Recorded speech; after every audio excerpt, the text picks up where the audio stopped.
Do you guys want a cheap microphone for under $50?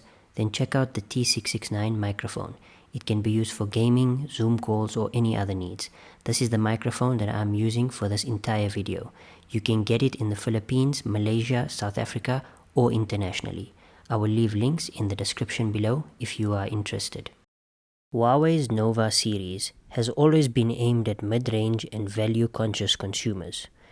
Recently, the company have launched their latest device called the Huawei Nova Y70 Plus here in South Africa. This device is also called the Nova Y70 in regions like the Philippines and Malaysia. After using this phone for some time now, I have been impressed by its phenomenal battery life and sleek design. But other than that, the phone falls short of the competition at the same price point.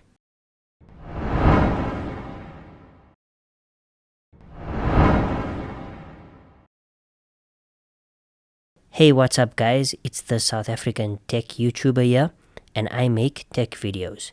If this is your first time on my channel, please do consider subscribing and hitting that like button. Also make sure to check out my affiliate links in the description and pinned comment, as it helps keep the channel running. If you would like to contribute to my work, I will leave a buy me a coffee link below, or you can use YouTube's new thanks feature to make a contribution. For those of you who help the channel out, I do appreciate you guys. Okay, first of all, let's get a couple of things out of the way. So I've already made an unboxing video of this phone, so definitely check that out. But most importantly, for those of you who are based in South Africa, I've made a full video on why you should not buy this phone. So it's imperative that you watch that video first if you are in South Africa, as this video might just be a waste of time. Links to both videos will be in the description. So the people who should be watching this review are either outside South Africa, like Malaysia or the Philippines, or the price of this device has dropped significantly in South Africa at the time you watch this video. Or lastly, you really like my channel and have a general interest in this phone. Regarding the design and construction of the phone, the Nova Y70 looks sleek and modern, which really impressed me, as you would never say it houses a 6000 mAh battery. In fact, the phone doesn't even feel that heavy in the hand. The materials are mostly plastic, but the phone is really well constructed and does not feel cheap at all. The phone comes in 3 colors, namely blue, black and white. However, I have not seen the white color available in South Africa. The back panel of the phone has a unique shine to it, especially when it hits direct sunlight. It has a protruding camera bump, which is quite noticeable, especially if you try to put the phone flat on a table. Speaking about the camera bump, the Nova Y70 has a triple camera setup. This includes a 48 megapixel main sensor, 5 megapixel ultra wide, and 2 megapixel depth sensor for portrait shots. The cameras can get some very decent shots in good lighting conditions, and the colors are sharp and relatively accurate. The ultra-wide camera allows you to take some fantastic pictures of landscapes and scenes that require it.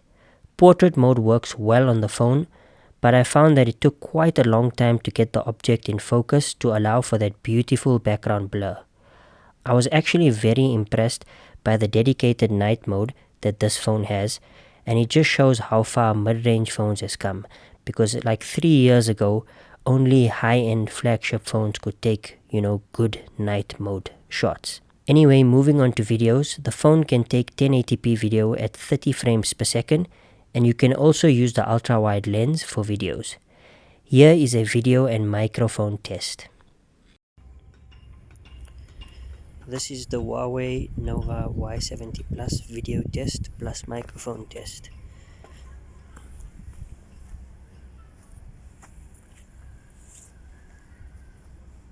Quite a decent device, I'm not gonna lie. It's just a pity that Huawei devices don't have Google apps. As you can see, it's able to focus quite well, surprisingly well. Excellent phone, super fast. Had no issues with it. Only issue, of course, is that the fact that There's no Google Play Store, Google systems on this device. So it has a wide lens as well. As you can see, this is just the normal lens, and this is the wide lens, so makes a big difference. You can get quite a bit in your shot, in your videos as well. To be honest, the video quality is not amazing, especially regarding the accuracy. However, it will get the job done. Moving on to the right hand side of the phone, it has the volume rockers and fingerprint sensor, which doubles as a lock button. The sensor is very fast and accurate and is conveniently placed so that my finger easily reaches it. Now taking a look at the front display. The Y70 has a huge 6.75-inch display. The size of the display is fantastic, and the 90.26% screen-to-body ratio allows for a more immersive media experience. Looking at the specs, it has a disappointing 720p 60Hz refresh rate, and the panel is IPS. This is really upsetting, as other phones like the Redmi Note 11, which is slightly cheaper than this phone, has a 1080p 90Hz refresh rate with an AMOLED screen.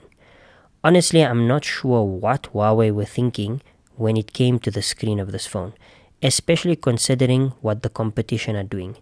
This is just regarding the specifications. If you ignore the specs though, the display is definitely not bad, and watching media content is actually quite pleasurable. Unfortunately though, it falls short of its competitors regarding the specifications. The top of the screen houses the front camera, which has an 8-megapixel sensor with f2.0 aperture. The left-hand side of the phone has the hybrid dual SIM slot, and I had no issues with the network, GPS systems, and call quality of this phone.